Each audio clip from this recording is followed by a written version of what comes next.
Ladies and gentlemen, greetings from UN headquarters in New York. I'm pleased to address all of you, participants at the 2023 Asahi World Forum. As we gather here today, the world is in crisis. We face multiple cascading challenges.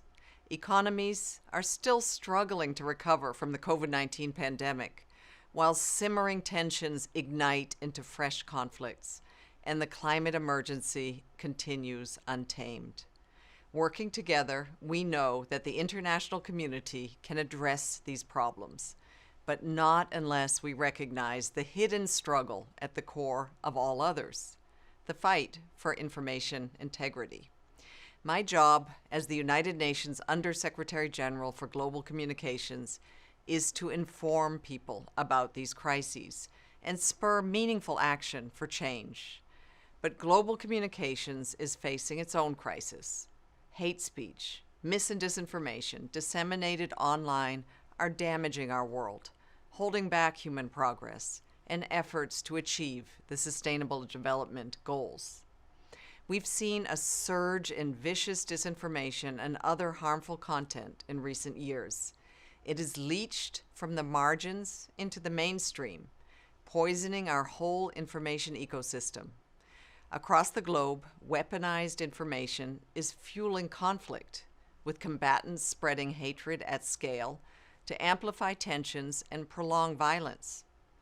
We know of instances where lies that are spread on social media have helped governments convince ordinary people to murder, rape, or drive out their fellow citizens.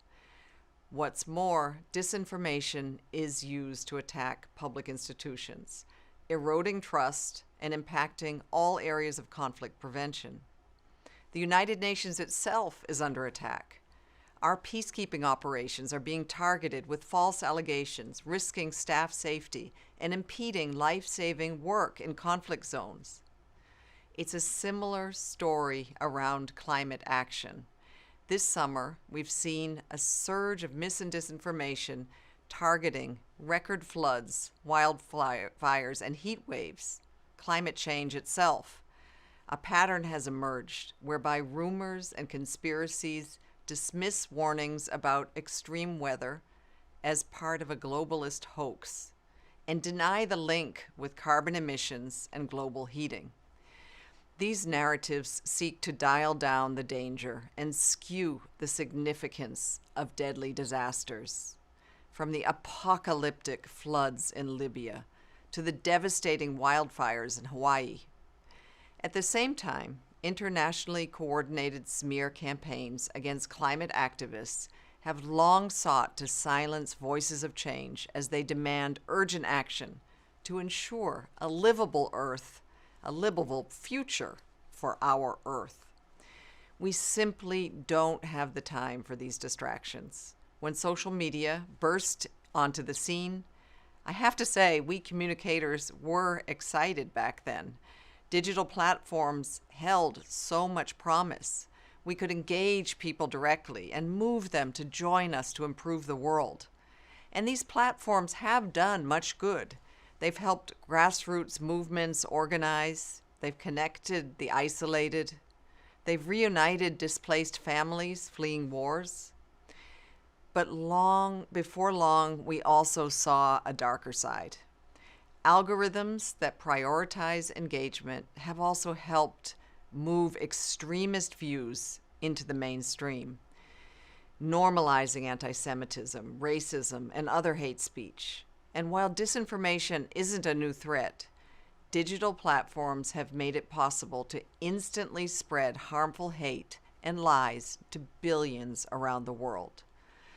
Few people are immune to their impacts.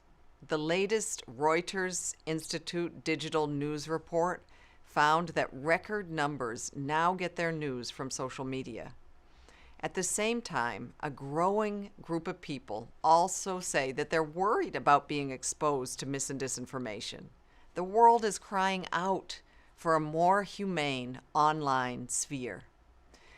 With concerns also over huge leaps in generative AI providing fresh impetus for action, These tools that are growing faster than any platform in history. They have unimaginable potential to address global challenges on one hand, but they also have an equal capacity to corrupt and harm. We've already seen AI-generated distorted histories and fake profiles, or fantastical images and videos presented convincingly, persuasively, as fact, traveling on social media. The UN is welcoming calls for regulation of generative AI. Yet, whatever the future holds, it's clear that the current approaches aren't working. And experience tells us that leaving it to the platforms alone isn't going to work either. The UN is tackling the information crisis as a key priority, dramatically scaling up our response and our capacity. My team is developing a code of conduct for information integrity on digital platforms. It will be firmly rooted in human rights, and it will set a global gold standard to make the digital sphere more humane. In June, we published a set of principles that are the basis for our consultations to develop this code. These principles call for a global commitment to information integrity and for stronger disincentives to address disinformation as big business. They call on platforms to consistently apply safety policies around the world and to abandon business models that prioritize engagement over human rights, privacy, and safety. And they offer ways to limit the impact of harms by boosting independent media and digital literacy and pushing for user empowerment. One thing is clear: the challenges we face can only be solved by closer cooperation.